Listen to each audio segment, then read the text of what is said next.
Hello, আসসালামু আলাইকুম সবাইকে। কী অবস্থা সবার, কেমন আছেন বলেন। সো আমি একটা ইম্পর্ট্যান্ট কথা বলার জন্য চলে আসছি। আমি সকালবেলা বাসা থেকে বের হয়েছি, মাত্র 11টা বাজে। বাসে জাস্ট ঢুকেই মুখটা ধুয়ে আমি চলে আসছি।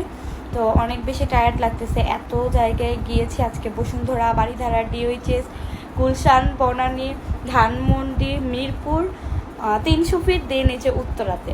সো ভাটারাতেও গিয়েছিলাম, এত জায়গায় ঘুরেছি আজকে ভাই। তো আসল কথাই বলি, আমি আজকে টোটালি কাউকে রিপ্লাই করতে পারিনি। আমি বলেছিলাম আমাদের পেজের অফার গতকালকে রাত 12টা অবধি থাকবে, এরপর অফার শেষ হয়ে যাবে। বাট অনেক আপুরা আজকে সারাদিন আমার কাছ থেকে কোনো রিপ্লাই পায় নাই। দ্যাটস ওয়াই আমি চিন্তা করেছি যে না, আমি অফারটা এইভাবে শেষ করব না। আর আমার খুবই ইমার্জেন্সি ইন্ডিয়াতে যেতে হতে পারে। তো তোমাদের ভাইয়ার অনেক আগেই যাওয়ার কথা ছিল, ও আসলে আমাকে ছাড়া যেতে চায় না, অ্যান্ড যাওয়া হয়নি। সো আবার আমার ছেলেরও বার্থডে, সব কিছু মিলিয়ে ঝিলিয়ে আমি অফারটা রাখছি তোমাদের জন্য। সব প্রোডাক্টের উপরে 10% ডিসকাউন্ট অফার, কিছু কিছু প্রোডাক্টের উপরে 15% discount offer, and gift offer অনেক কিছুতেই। সো অফারটা তোমরা আর মাত্র 2 দিন রাখতে পারবা। 24 তারিখ পর্যন্তই এই অফারটা থাকবে, তারপর আমি থাকবো না। আর বাংলাদেশে থাকবো না, আমি বাইরে যাব।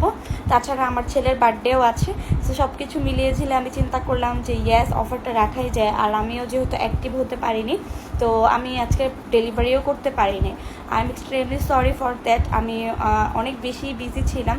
সো দোয়া করবো আমার জন্য, অ্যান্ড আমাকে প্লিজ একটু সময় দাও, আমি এখন সবাইকে রিপ্লাই দিয়ে দিব। টেক লাভ।